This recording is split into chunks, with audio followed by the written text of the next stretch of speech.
Bonjour à tous et bienvenue pour ce nouvel entretien essentiel. On est à quelques jours du scrutin des élections européennes le 9 juin 2024 et je pensais qu'il était important de faire un petit peu un retour en arrière pour vous aider à comprendre un petit peu ce que c'est que cette Union européenne, cette Commission européenne, cette construction européenne, de manière à ce que vous ayez réponse à toutes ces questions et soyez éclairés en vue de ce vote qui est un vote important. Alors, pour ce faire, j'ai le plaisir de recevoir Bernard Monod. Bonjour Bernard Monod. Bonjour Monsieur Seb. Vous êtes économiste, un fervent connaisseur et homme politique, un fervent connaisseur de l'Europe, puisque vous avez été aussi député européen. De l'Union européenne. De l'Union européenne, pardon, de l'Union européenne. Et vous avez écrit un livre en 2019 que j'ai lu, l'Eurovision pour les peuples. Et il est tellement d'actualité que je me suis dit, ça serait bien qu'on ressorte ce livre et qu'on en parle et qu'on fasse un entretien essentiel de manière à décrypter cette Europe et aussi parler du Frexit, parler de toutes ces alternatives politiques, en les décryptant avec la connaissance d'un économiste, en décryptant le message des politiques qui est souvent confus, qui est souvent obscur, qui demande à être décrypté. Alors peut-être pour commencer, ce qui serait intéressant, donc c'est quand vous faites votre livre, vous écrivez votre livre, la première des choses que vous faites, c'est un devoir d'inventaire. Donc en quelques minutes, l'Europe, cette Union européenne, cette Commission européenne, c'est quoi, d'où ça vient, à quoi ça sert? Ouais, c'est une volonté post-Deuxième Guerre mondiale, après 1945, des Américains victorieux pour continuer à maîtriser l'Europe au sens large, même à distance, donc en nous annexant politiquement.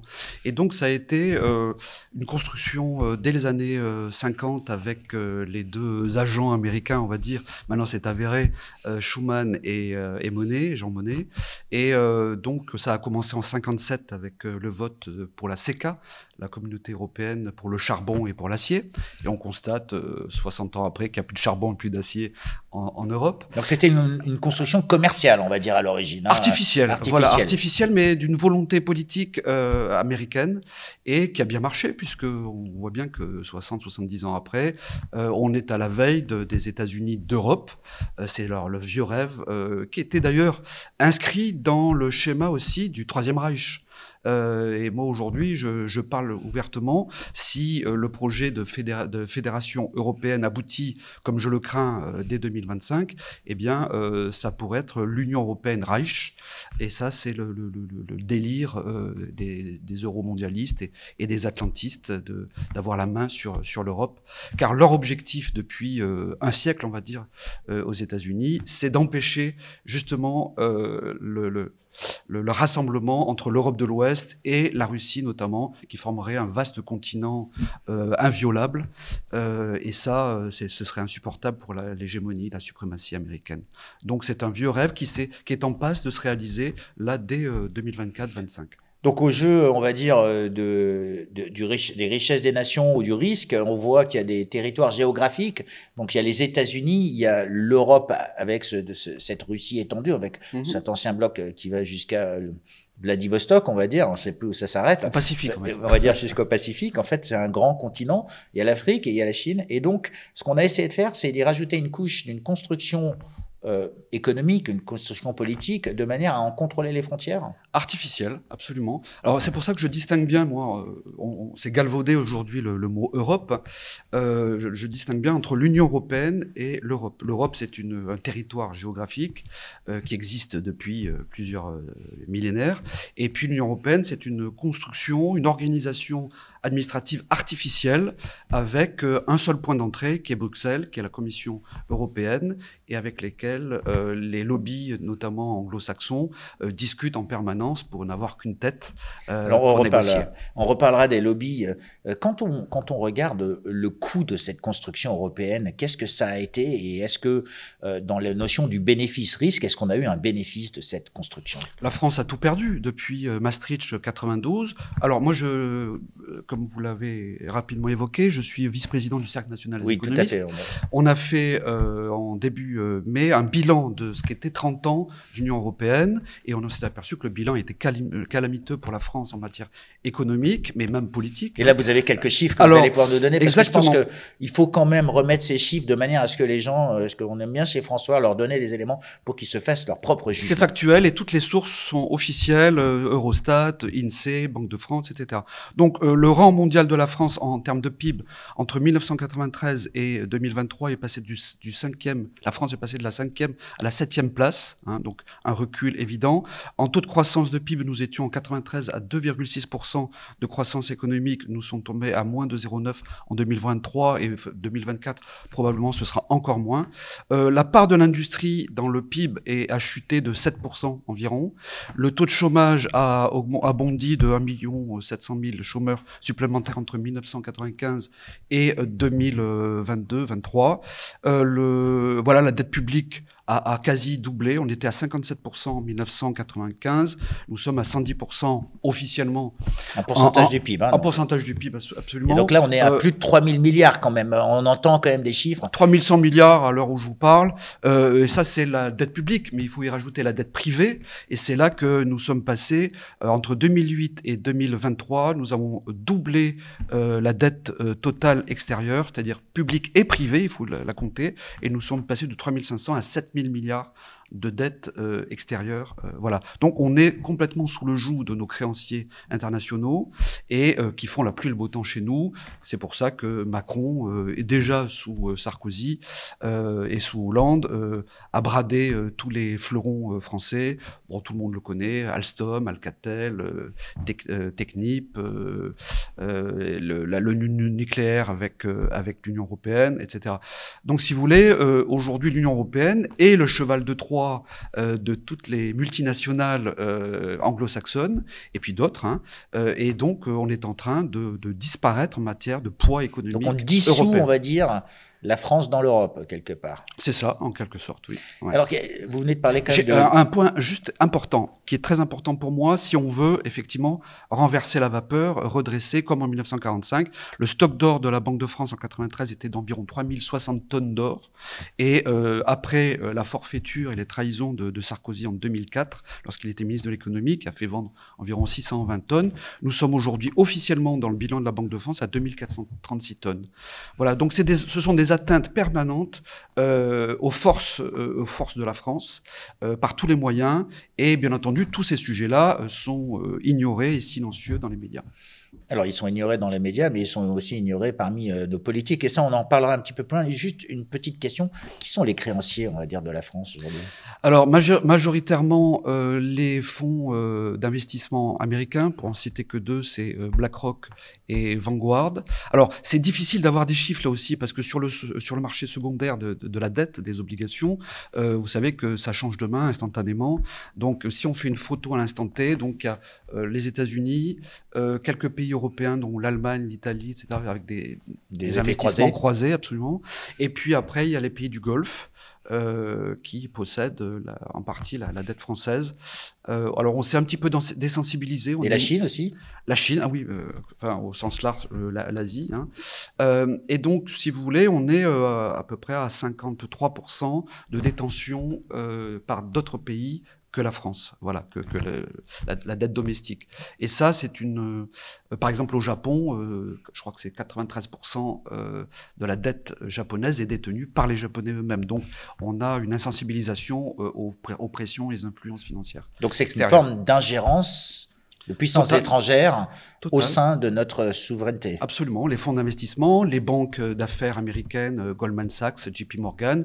Juste un petit exemple, à la Banque de France depuis 8 ans maintenant, vous avez la banque américaine de Wall Street, JP Morgan, et qui a un mandat pour réguler les stocks d'or et le marché de l'or en France. Et ça, c'est une ingérence totale. Personne n'en parle. Je suis quasiment le seul à en parler. Donc, si vous voulez, à tous les étages, à l'Élysée, vous avez McKinsey, l'ingérence est partout, hein. En tout cas anglo-saxonne et américaine en particulier. Alors quand vous entendez certains des politiques qui dans la campagne parlent de l'ingérence russe ou chinoise pour pas les nommer, mais de puissances étrangères dans les élections, et que vous voyez ce constat de cette ingérence dans notre dette ou dans notre souveraineté économique, vous réagissez comment? Les euro-fédéralistes et les atlantistes ont l'indignation en géométrie variable. Quand il s'agit de l'ingérence américaine, canadienne, anglaise, etc., ça pose pas de problème, ou voire quelques pays du Golfe. Quand il s'agit de la Russie ou d'autres pays, la Chine, vous l'avez cité, à ce moment-là, ils sont choqués. On a le cas vivant à l'heure actuelle en Géorgie, où ça y est, la loi anti-ingérence est passée. Donc, quand ils utilisent les mêmes outils que ce qui est utilisé en Europe et aux États-Unis, là, il y a une levée de bouclier et c'est pas mal. Faites ce que je dis, ne faites pas ce que je fais, en résumé. Et alors, donc là, on est en plein milieu de la campagne des européennes. On est même dans cette période où justement on ne peut plus vraiment parler, mais on en parle un petit peu.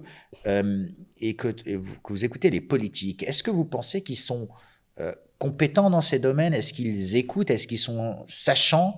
Ou bien est-ce que eux-mêmes sont dépendants et au service de vassaux, on va dire? Une infime partie est compétente, je pense à une personne. La majorité est incompétente ou alors corrompue. Ou alors ils cherchent pas à comprendre les mécanismes. Ils sont capturés par le système, on va dire. Oui, ils ont été à tous les niveaux, soit par le pouvoir, soit par les mandats, soit par les positions d'hommes clés au sein de l'Union européenne ou à la tête du gouvernement. Donc en général, quand on a une voiture de fonction, on veut pas la perdre. Quand on a un appartement de fonction, on a une espèce de rente, on veut pas la perdre. C'est ça, c'est les privilèges dans l'ancien régime. Donc c'est toujours pareil. Et donc ces gens-là font tout pour maintenir leur pouvoir et leur statut. Et donc et à tous les niveaux, même y compris très bas.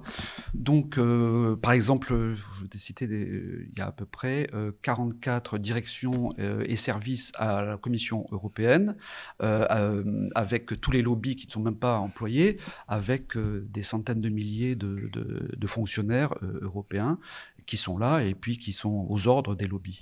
Donc, si vous voulez, tout ça, ce sont des petits éléments, mais qui sont corrompus d'une certaine manière. Je ne parle même pas de la compromission totale de notre chef d'État, qui lui roule totalement, je l'ai dit, avec la braderie de l'économie française, avec les fleurons stratégiques, notamment sur l'énergie, mais dans bien d'autres sujets. La dernière étant qu'il est ouvert à ce qu'une banque française soit absorbée par une grande banque européenne.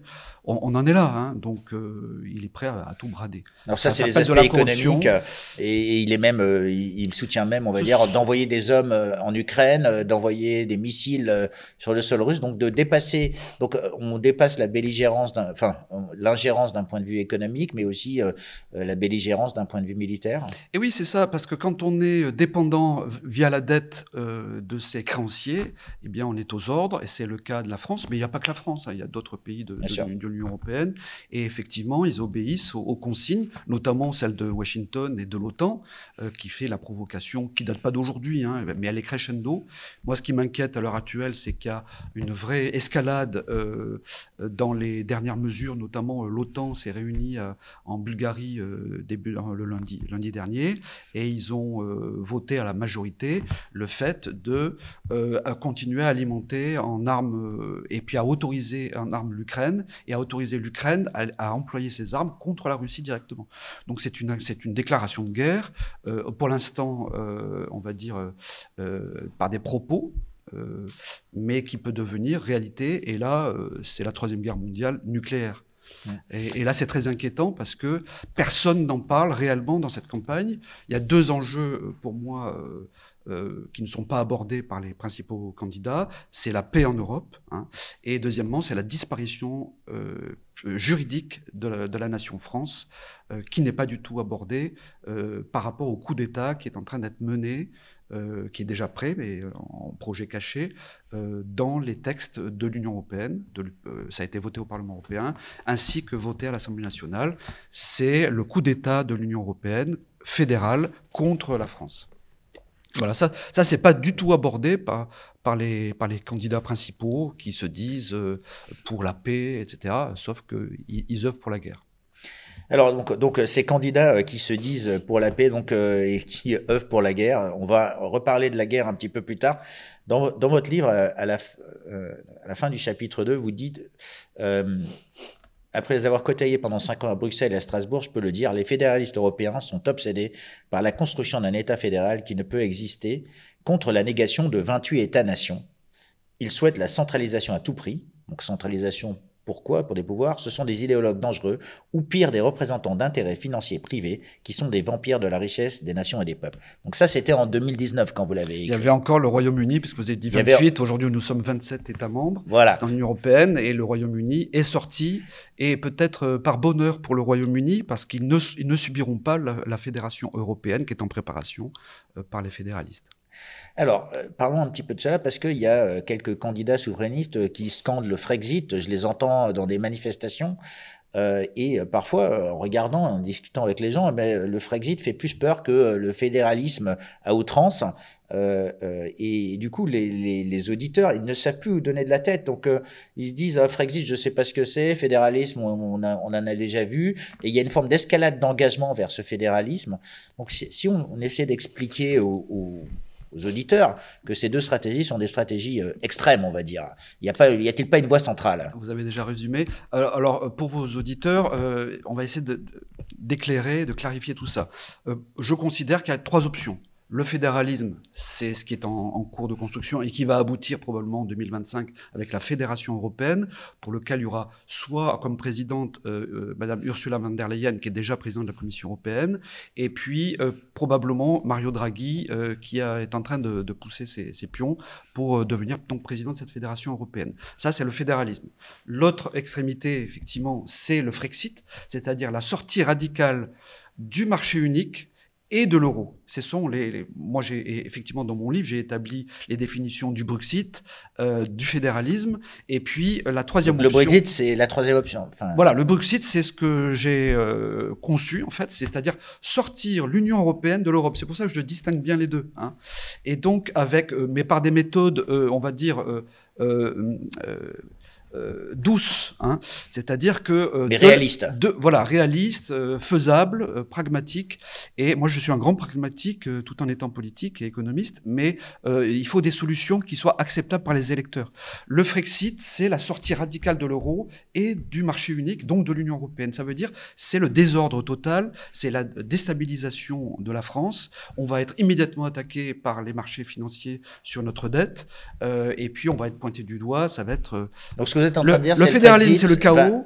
Le fédéralisme, c'est le chaos, et le Frexit, c'est le désordre et la déstabilisation, absolument. Donc dans les deux cas. Et puis à mon avis, c'est infaisable. C'est infaisable parce que moi, je parle toujours du syndrome de Tsipras, voire de l'Istrus, la première ministre. Tsipras, donc c'était en Grèce. C'était en Grèce. C'était l'histoire de la Grèce, voilà, qui, donc, on a vu, a souffert. Avant même qu'il soit arrivé, il savait, donc au niveau de la Troïka, c'est-à-dire la FMI, l'Union européenne et le BCE, ils savaient qu'ils allaient arriver au pouvoir, mais c'était pour préempter en fait ce pouvoir-là au bénéfice de l'Union européenne. Ils ont réussi leur coup, parce que la Troïka a asséché, en fait, avant même que Tsipras arrive, les liquidités pour permettre au budget de la Grèce de fonctionner. Donc ils se sont trouvés étranglés, et puis c'est la BCE, la Troïka, qui a imposé donc ces conditions, et donc plan d'austérité. Il y a eu une récession pendant des années, ça a été drastique pour les Grecs et dramatique. Ah, c'est plus de 10 ans de récession. Donc c'est ça la conséquence du Frexit. Donc c'est un doux rêve pour les Frexiteurs, mais je pense que c'est une impasse politique et ce n'est pas raisonnable.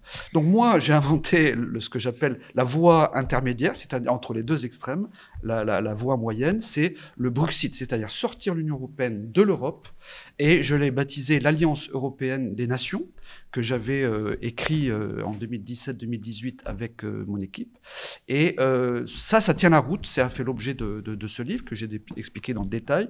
En fait, c'est non pas prendre le pouvoir au Parlement européen, parce que ça, c'est ce qu'on nous vend à l'heure actuelle dans la campagne, les uns et les autres, en nous vendant de l'illusion, mais qui n'est pas sérieux, parce que le Parlement européen n'a pas de pouvoir. C'est ça qu'il faut comprendre. Même si un président du Parlement européen arrivé au pouvoir et qui soit nationaliste, sachant qu'il faut être nationaliste dans 27 États membres, ça ne changerait rien par rapport au pouvoir exorbitant de la Commission européenne qui, par l'article 251 du traité de fonctionnement de l'Union européenne, a tous les pouvoirs, c'est-à-dire le monopole d'initiative législative plus les missions d'exécution. Voilà. Donc, la véritable présidente de la France aujourd'hui, c'est Madame Ursula von der Leyen.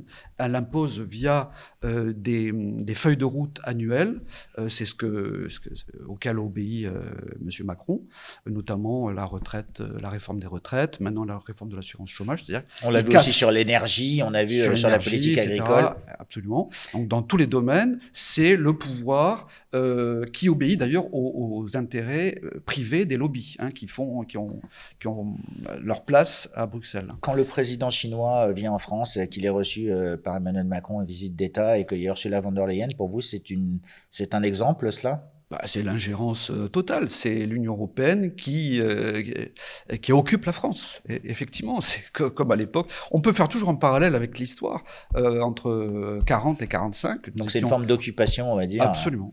Pour revenir un petit peu à cette notion des Frexiteurs, donc très souvent quand on entend ces souverainistes, on les écoute et ils nous donnent comme exemple la Grande-Bretagne et le travail qu'avait fait Farage, il a fallu 30 ans pour arriver à J'ai travaillé avec Nigel Farage. Et donc, en fait, quand vous dites que c'est pas réaliste, mais les Anglais, ils y sont arrivés. Donc, est-ce que quelque part, c'est réaliste ce que vous dites? Si jamais les Anglais sont arrivés le Brexit, il a réussi, effectivement. Nigel Farage, pendant 17 ans, a croisé le fer avec tout le Parlement européen. Sauf que ça s'est décidé lors d'un référendum national au Royaume-Uni, hein, où la majorité a voté pour la sortie du Royaume-Uni de l'Union européenne. Ce qui va être bénéfique pour moi, si effectivement pour eux, selon moi, si la fédération européenne se met en place dès 2025, c'est-à-dire ils seront hors du fédéralisme et ils resteront autonomes et indépendants. Oui, à terme, politiquement, c'est important pour eux. Maintenant, ça s'est pas décidé au Parlement européen, comme je vous l'ai dit. Ils ont emporté leur pouvoir d'indépendance dans un référendum national. Et moi, c'est ce que je dis dans le Brexit, c'est-à-dire il faut être présent au Conseil européen, donc là où est Macron aujourd'hui, sauf que Macron est un félon et qu'il a déjà vendu la France depuis longtemps, depuis 10 ans. Et en fait, il faudrait un président de la République patriote, qui soit un homme d'État fort et puis expérimenté, notamment sur les marchés financiers, pour pouvoir imposer la réforme de l'intérieur en faisant un blocage institutionnel à la Commission européenne par des alliances avec des coalitions avec d'autres pays européens comme l'Allemagne, comme l'Italie, comme les pays de Visegrad, comme la Hongrie, etc., etc. On peut faire des alliances avec 35%, vous pouvez bloquer tout le système de l'Union européenne. Donc ça passe vraiment par la Commission, par le Conseil européen, et non pas par le Parlement européen. C'est là où les Frexiteurs, ceux qui défendent le projet du Frexit, se trompent. Il ne se passera rien au Parlement européen. C'est vraiment une institution fantoche. Quand vous parlez de Emmanuel Macron, vous dites que c'est un félon. Ce sont des mots qui sont assez durs et qu'il faut avoir des gens qui ont une compétence sur les marchés financiers. Il a quand même été banquier. Donc, est-ce qu'on ne peut pas dire qu'il a une compétence là-dedans ? Il est considéré comme un banquier junior à la banque Rothschild. Au moins, Pompidou, lui, avait une carrière plus longue. Il était confirmé et senior chez Rothschild avant de devenir Premier ministre de la France, puis président. Non, en plus de ça, il est au service de nos créanciers et des banques de Wall Street. Donc il est tenu, on va dire. Complet. Pour moi, il n'a plus de degré de liberté. C'est un agent de Washington et c'est un agent de l'EPAC. Vous savez, l'EPAC, c'est le comité des affaires publiques israélo-américain. Et donc, ces entités-là sont en guerre économique avec le monde entier pour venir faire du pillage, de la vampirisation des richesses des nations, vous en parliez tout à l'heure, et donc ils y réussissent très bien, puisque aujourd'hui ils sont en passe de réussir leur objectif de fédération européenne. Donc pour vous, Adam Smith avait écrit un livre qui s'appelait La richesse des nations. Donc quelque part, quand on vous entend, vous êtes en train de dire c'est l'Europe des nations et pas la nation de l'Europe. C'est exactement. Non, mais pour ceux qui piochent et qui travaillent un petit peu le passé, tout a déjà été écrit ou arrivé. Là aujourd'hui, pour moi, nous sommes en juin 40, c'est-à-dire on est à la veille de se faire envahir politiquement et de manière définitive, et c'est la disparition juridique de la nation France par le biais de la Fédération européenne qui va entraîner, attention, derrière il y a les conséquences, on va perdre notre siège permanent au Conseil de sécurité qu'on a obtenu en 1945 grâce au général de Gaulle. Conseil de sécurité de l'ONU. De l'ONU, pardon. On rappelle. En tant que puissance nucléaire, c'est un siège. Absolument. Et vous en parlez, et c'est la dissuasion nucléaire, troisième point, qui va disparaître et qui va être diluée au sein de la Fédération européenne, qui réclamera le partage de la dissuasion nucléaire française avec tous les autres États membres. Voilà, c'est ça. Et surtout... Et des généraux m'ont dit, en fait, des militaires m'ont dit, attention, on ne joue pas avec cet élément-là, parce que l'arme nucléaire, c'est un souci de souveraineté, et la dissuasion est un souci de souveraineté. Donc pour eux, c'est important aussi. Mais la souveraineté ne peut être que nationale.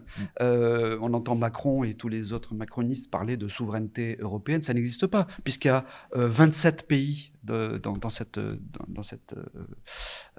ensemble donc de l'Union européenne, donc ça fait 27 souverainetés, et la somme des 27 ne fait pas une seule souveraineté, sauf s'ils arrivent à l'état fédéral de l'Union européenne, c'est-à-dire la Fédération européenne, ce qui est en passe d'arriver, parce que tout est déjà prêt. Voilà.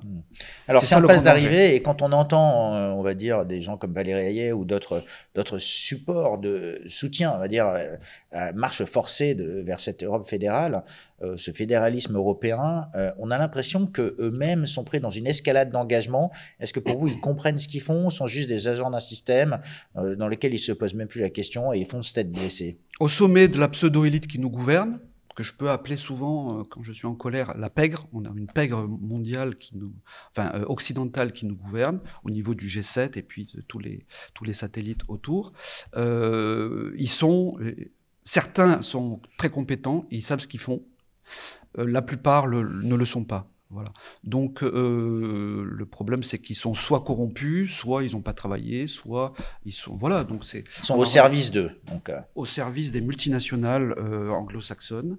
Et par exemple, ce qui se passe aujourd'hui pour moi au Proche-Orient, c'est-à-dire l'Israël et la Palestine, c'est un enjeu énergétique. C'est-à-dire que Israël, pour le compte des intérêts anglo-saxons, et notamment anglais, il faut renouveler les licences d'exploration et d'exploitation du gaz et du pétrole au large de Gaza, et il y a gaz marine, et l'enjeu c'est de renouveler ces licences-là sur les mêmes conditions qui avaient été faites en 1915, à l'époque de la déclaration Balfour, etc. Donc vous voyez, tout ce qui se passe à l'heure actuelle n'arrive pas par hasard dans l'agenda mondialiste qui est en place. Ce qui se passe en Nouvelle-Calédonie pour la France, ça fait partie de l'agitation générale, avec la provocation de la fin du dégel donc du corps électoral en Nouvelle-Calédonie. Ils ont allumé le feu aux poudres, et donc la conséquence, c'est qu'il y a une révolte plus ou moins légitime, après ça se discute, mais en tout cas, il y a le chaos en Nouvelle-Calédonie. Sur la Corse, on parle d'autonomie. Au niveau de l'Alsace, j'avais lancé ce scandale politique en janvier 2019 sur le traité d'Aix-la-Chapelle. C'est un moyen, en fait, pour l'Alsace d'être co-gouverné entre la France et l'Allemagne, en attendant que ça devienne un eurodistrict et que ce soit gouverné par la Fédération européenne. Ils veulent éclater, en fait, l'Europe. Et même chose avec le pays catalan, donc, en fait. Voilà, ça commence à bouger. Donc, alors que le président de la République, selon la constitution de la Ve République, est le garant de la République française, des territoires, de l'unité et de l'indivisibilité du territoire de la République, eh bien, là, 3 exemples pour démontrer le contraire. Donc, c'est une atteinte à la Constitution française. Donc, on a des petits foyers de chaos. Donc, on parle en Nouvelle-Calédonie, au Moyen-Orient, donc qui entraînent quand même des vies parce qu'il y a des morts. Et parfois, on parle aussi du réchauffement climatique, du GIEC. Donc, est-ce que les outils à disposition de ces fédéralistes utilise une forme de création du chaos, de génération de la désinformation, en créant des enfumages ou des points d'ancrage où on emmène les citoyens sur des sujets qui ne sont pas des réalités. Oui, ils allument des feux, ils créent des polémiques, ils créent des émotions dans le corps électoral pour que ensuite, au final, le jour J, on se fait une fausse opposition avec les élections de 2017-2022 avec le Rassemblement national. Et puis, comme ça, voilà, c'est un entonnoir pour amener à la solution, effectivement, de la fin des nations, de la fin de la France, et puis s'accaparer toutes les richesses. C'est du pillage organisé en réalité. Hein. Donc tout ça est voulu. Rien n'arrive par hasard. Tous les événements qui se passent de manière concomitante d'ailleurs n'arrivent pas par hasard. Ça fait partie de l'organisation du chaos pour arriver in fine à un gouvernement mondial. Pour avoir besoin de plus d'Europe, donc en fait. Et pour faire disparaître les nations et avoir un grand marché. Pour faire croire que parce qu'on aura plus d'Europe, on sera plus en sécurité, on sera plus protégé. En fait, quand on entend le... C'est le leur. Rappelez-vous, Maastricht, l'Europe de la paix, la prospérité, et puis voilà la bonne entente entre l'ensemble de... C'est bien de refaire un peu le diagnostic, parce que donc on nous prenait la paix, aujourd'hui on a le chaos, on nous prenait la prospérité, le plein emploi, etc. Aujourd'hui, je vous ai donné les chiffres, 30 ans après, c'est exactement l'inverse. Et maintenant, on arrive à la guerre. Alors la guerre, c'est quoi? La guerre, c'est la 4e option des créanciers du monde, donc les fameuses banques d'affaires, notamment de Wall Street, qui possèdent donc les dettes. Une manière aussi pour nous de se faire asservir, hein, pour eux plutôt. Et derrière, c'est imposer toutes leurs solutions à eux. Donc là, il y a trois manières de sortir d'une dette, soit la rembourser, soit la répudier, comme c'était les emprunts russes en 1917, soit l'inflation, l'hyperinflation, et la 4e solution, c'est la guerre militaire, comme on a connu au XXe siècle, 2 grandes guerres militaires, c'était les conséquences d'un surendettement, etc. On est dans la même situation, c'est pour ça que je vous parlais de mai-juin 40, parce que nous sommes dans la même situation. Au passage, j'en profite pour rappeler que c'est la France qui a déclaré la guerre en 1939 à l'Allemagne, tout comme le Royaume-Uni avait déclaré la guerre à l'Allemagne, et c'est pas l'inverse. Hein. Donc après qu'il nous ait envahis, ça c'est la conséquence. Mais voilà, donc ils ont besoin d'inflation. C'est bien pour ça qu'ils avaient besoin de justificatifs et de fausses alertes. Ils nous mènent par la stratégie de la peur. Donc, ils nous ont inventé le Covid. Enfin, ils nous ont créé le Covid et la solution avec les vaccins. Deuxièmement, le climat, donc réchauffement climatique. Il y a 40 ans, alertaient sur le refroidissement climatique, hein, avec les mêmes méthodes. Donc on nage en plein délire. Et la 3e, c'est la guerre avec l'Ukraine. Et donc tout ça justifie de faire des déficits, des dettes, pour créer de l'inflation. Ils ont besoin d'inflation pour, un paradoxe, faire réduire le montant, la valeur des dettes, du surendettement de la France, mais de tous les pays occidentaux. L'Occident est en train de s'écrouler par le poids de sa dette, et ça se traduit par l'effondrement de la valeur des monnaies. Le dollar, l'euro, la livre sterling, en fait, toutes les devises des pays du G7 sont en train de s'écrouler. Moi, c'est ce que j'appelle le débasement monétaire. Et en fait, c'est la vraie justification de tout ce qui se passe dans le monde. C'est-à-dire que pour avoir l'hégémonie et pour avoir la suprématie, ils avaient besoin du dollar. Ils l'ont eu pendant 75 ans. Alors, c'est pas toujours vrai qu'il y a un débasement des monnaies, puisqu'il y a certains pays où, on va dire, les taux de change ont plutôt été en faveur du dollar, comme au Brésil avec le Real. Donc oui, mais là on est en train de parler par rapport on est là, moi je parle du bloc occidental, c'est-à-dire les pays du G7, hein, avec la suprématie américaine, canadienne, Royaume-Uni, l'Italie, l'Allemagne, la France, etc. Bon, moi je vous dis, le surendettement est en train d'écraser et de faire effondrer le système monétaire international. Et de l'autre côté, vous avez effectivement, vous parlez du Brésil, vous avez effectivement le bloc des BRICS, Brésil, Russie, Inde, Chine, Afrique du Sud, et les 5 autres pays qui viennent de rentrer depuis janvier 2024, qui, eux, sont en train de créer un nouvel ordre mondial multipolaire, contrairement à ce qu'on a subi depuis 80 ans, depuis 45, un monde unipolaire dominée par les États-Unis. Hein. Donc eux arrivent à se fédérer quelque part. En fait, ils arrivent à créer une coalition, une alliance d'intérêts, mais dans le respect des nations, et non pas comme ce qu'ils veulent nous imposer avec l'Union européenne et la Fédération européenne, c'est-à-dire d'être des vassaux d'une puissance, d'une domination. Donc ils extérieure. se respectent patriotiquement, ils se respectent souverainement, mais ils Absolument. considèrent que c'est critique dans l'état actuel du monde de forger des alliances. Bah, eux l'ont fait. Ils ont commencé déjà depuis 3-4 ans, enfin depuis une dizaine d'années, mais c'est vraiment opérationnel depuis 2-3 ans. Ils se sont réunis en août dernier à Johannesburg, en Afrique du Sud, et d'année en année, ils se coordonnent. Alors pour l'instant, c'est modeste, mais le bloc des BRICS représente déjà en poids économique environ 33-34% du PIB mondial, alors que les pays du G7 sont à 30-31%. Donc il y a déjà eu un basculement du poids économique en faveur du bloc des BRICS. Et ce qui me fait dire d'un point de vue politique maintenant, c'est qu'il faudrait que la France, si elle veut retrouver son indépendance, ait une position diplomatique de neutralité dans les guerres, notamment. Au Proche-Orient, on parle d'Israël et de la Palestine, en Ukraine. Donc si la France était neutre, elle pourrait être arbitre, médiateur en tant que membre permanent de l'ONU, pourrait avoir un poids diplomatique. C'est exactement l'inverse que fait en matière d'affaires étrangères Macron et toute la Macronie. Et donc, aujourd'hui, nous sommes des vassaux des États-Unis sur les sujets des affaires étrangères. Si la France devenait neutre et indépendante, à ce moment-là, elle pourrait jouer un rôle de médiation pour la paix lors d'une conférence internationale pour la paix qui serait organisée par l'ONU, etc. Et le deuxième point, et ça va, je vais encore plus loin, c'est ce que je propose maintenant, c'est l'Alliance eurasienne des nations, c'est-à-dire aller jusqu'au bout du phénomène, c'est-à-dire que la France candidate à l'organisation des BRICS pour faire un rééquilibrage entre justement le bloc occidental et le bloc des BRICS, et être une charnière entre les deux blocs et avoir du poids, comme ça l'était à l'époque déjà du général de Gaulle dans les années 50-60. Mais est-ce que cette alliance des BRICS n'a pas été une forme d'alliance de pays en voie de développement comme étant une réponse, parce que ça a été créé par un économiste de Goldman Sachs, le concept des BRICS. Oui, le terme générique. Le terme générique.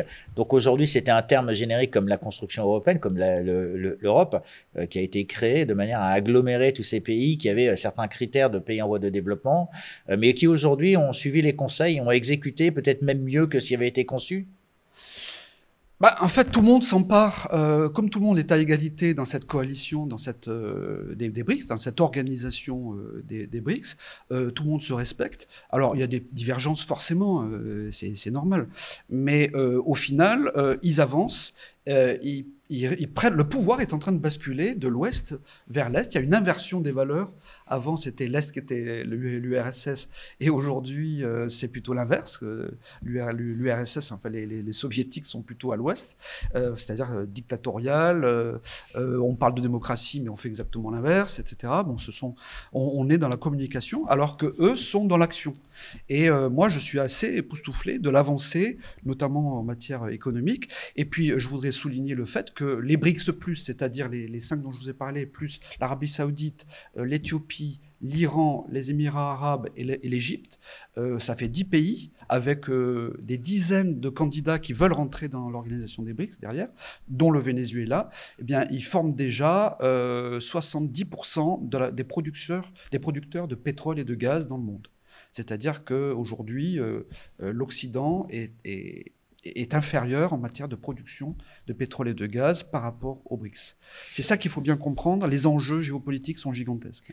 Alors les enjeux politiques sont gigantesques. Cependant, on a Poutine d'un côté, Xi Jinping de l'autre, deux pays que nous regardons souvent en disant ce ne sont pas des démocraties, ils se comportent comme des autocrates, ils tuent leurs opposants politiques ou ils ne respectent pas les droits de l'homme comme la Chine. Donc dans certains cas, est-ce que c'est encore une fois une question d'enfumage ou est-ce que c'est une réalité ? Quand on a M. Assange comme prisonnier de l'Occident parce qu'il a dit la vérité sur les manigances avec les révélations qu'il a faites déjà, est-ce que c'est une vraie démocratie D'autre part, Poutine a été élu. Alors, On est d'accord, on n'est pas d'accord sur le résultat, mais enfin, je crois qu'il a été élu à plus de 85%. Et il y avait une trentaine de candidats, 9 du parti, par les partis politiques, et puis une vingtaine qui venaient de la société civile, etc. Donc il y a bien des opposants. Alors, qui est une autorité forte du président Poutine, certes, hein, mais c'est quand même le pays géographiquement le plus grand du monde, hein, avec toutes les ressources et matières premières qu'elle renferme. C'est bien pour ça d'ailleurs que les États-Unis font tout pour déstabiliser depuis la chute du mur donc en 90, pour justement s'emparer de ces ressources et puis avoir un vivier énorme de matières premières. Et donc, ils ont raté leur coup lorsque Poutine est arrivé en tant que Premier ministre en 1997-98. Et à partir de là, il a repris le pays en main. Et en 25 ans, on voit le chemin parcouru. Alors, c'est pas parfait, mais en attendant, moi, je connais des gens qui vont souvent en Russie pour travailler et qui voient la différence entre il y a 20 ans et aujourd'hui. Voilà. Quand on interroge certains Russes dans la rue comme ça, ils ne sont pas anti-Poutine. Voilà. Ils voient bien la différence entre la vie soviétique et la vie de la Russie d'aujourd'hui. Et la Chine dans tout ça, en fait? La Chine, c'est un peu différent parce qu'il n'a pas peur de la Chine. Donc nous, on a l'impression qu'on a énormément peur de la Chine. La Chine, c'est différent parce que autant la Russie a une approche économique libérale où les entreprises sont privatisées, enfin une bonne partie, sauf les entreprises stratégiques. C'est d'ailleurs nous, en tant que patriotes économiques, qui rêvons de cette réorganisation. Ce qui existait dans les années 70, en fait, on va dire. Les 30 Glorieuses ont été faites grâce aux grands fleurons d'entreprises françaises et industrielles, notamment EDF, hein, pour ne citer qu'elles, qui sont toujours des entreprises publiques. Et donc, bon, voilà. Et par contre, la Chine, c'est autre chose. C'est le parti communiste. Donc, c'est en théorie un régime communiste qui est assez autoritaire. Mais ils ont pris les bons côtés du capitalisme que je défends, moi. Hein. Moi, je suis un capitaliste, un libéral national. Et je défends le régime capitaliste. Mais je combats les excès, l'ultralibéralisme qui a été orchestré depuis 50, 60 ans, justement toujours par le système bancaire et la finance anglo-saxonne. Alors, est-ce que, avec toutes les mesures de perte de liberté que l'Europe nous impose, que la France nous impose, est-ce que quelque part on ne s'inspire pas de ce modèle chinois qu'on critique de notre côté? Alors oui, notamment, moi je pense, par rapport à ce que vous dites, au Forum économique mondial, avec le fameux Klaus Schwab. Qui a pris un peu de recul, hein, parce que... je crois qu'il a des problèmes de santé, si j'ai bien compris, donc ils ne sont pas si mortels que ça, ces gens-là, parce qu'ils se croient bien au-dessus de la mêlée, et je ne sais pas s'ils sont très humanistes dans l'âme. Mais en tout cas, voilà, effectivement, ce qu'ils veulent, c'est le Great Reset, c'est-à-dire la grande réinitialisation, en dominant l'humanité, en imposant via des passes sanitaires, via des passes de circulation. Des outils de contrôle de la population. Absolument. Et le dernier étant l'euro numérique, qui est un des grands projets en préparation. Quand l'euro fiduciaire aura disparu, car il est déjà condamné depuis très longtemps, mais il a été sauvé par la Banque Centrale Européenne depuis 2015, déjà grâce à Mario Draghi. Donc ils ont sauvé... Ce qui avait coûté très cher. Je crois que dans le livre, vous en parlez de 530 et quelques milliards, c'est ça? Oui, c'est ça, mais tout ce qu'il y a eu depuis, le bilan de la BCE, depuis cette époque-là, a quasiment doublé. Hein. Donc tout ça n'est pas neutre, parce que tout ça crée de l'inflation, des déficits et de l'inflation derrière.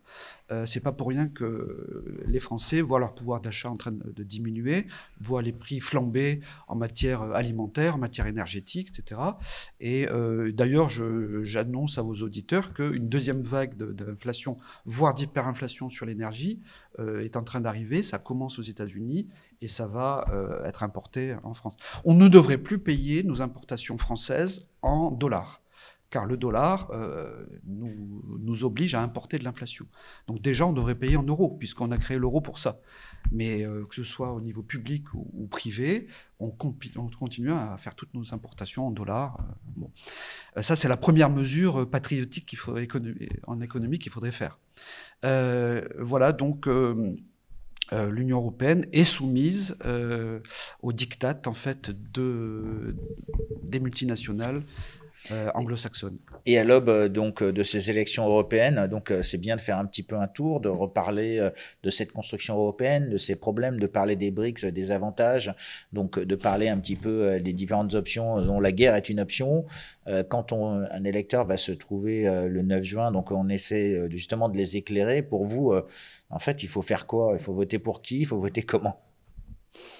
Je crois qu'il y a 35 listes. C'est la confusion générale, c'est le foutoir, personne n'y comprend rien, ni même les candidats. Il y a qu'à Madame Valérie hier, Monsieur Bardella, Rassemblement national, qui pour moi aujourd'hui est une fausse opposition, hein, de circonstances, qui fait bien partie du système. D'ailleurs, ils ont donné des gages à tout le système, que ce soit vis-à-vis des États-Unis, ils sont très atlantistes. Et maintenant, ils sont la guerre au Proche-Orient, ils sont pro-Israël. Bon, enfin, je veux dire, justement, il faudrait un équilibre, il faudrait que la France soit un équilibre. Donc, moi, je ne vois rien dans tout ce que j'entends. C'est soit le fédéralisme absolu, soit le Frexit, c'est-à-dire, on a déjà parlé tout à l'heure, c'est la déstabilisation générale. Et donc, le Brexit au milieu, je ne vois aujourd'hui personne. Voilà. Donc, moi, je serais tenté de dire voter pour le général de Gaulle ou voter pour Jeanne d'Arc. Voter pour un symbole.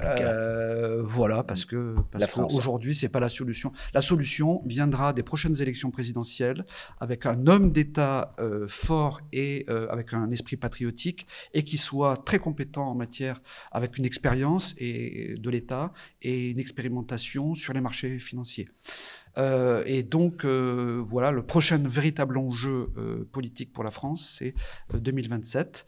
S'il y a des élections, j'alerte quand même vos électeurs, parce que si on rentre en guerre... J'ai pas d'électeurs, nos auditeurs, mais... pardon, vos auditeurs et les électeurs de manière générale. J'aimerais bien avoir des électeurs, c'est François, ça serait bien. Il faut se présenter justement à la campagne pour défendre le François. Hein, voilà. Défense de la France, ça s'est appelé François. Ah, c'est vrai. Et donc, voilà, il faut cette personne-là qui, justement, apportera la solution de renégociation de tous les grands domaines auprès de la Commission européenne et du Conseil européen pour, justement, reprendre le pouvoir et rendre la France indépendante. Mais ça ne pourra se faire que lors des présidentielles. Oui, je vous disais, les présidentielles qui peuvent ne pas avoir lieu, car si la guerre est déclarée, donc l'Europe sera en guerre, et à ce moment-là, l'état d'urgence puis l'état de siège pourront être déclarés, et là, il n'y aura plus d'élection, puisque les pleins pouvoirs sont donnés aux militaires. Et c'est peut-être un moyen que tente peut-être Macron de rester au pouvoir partout.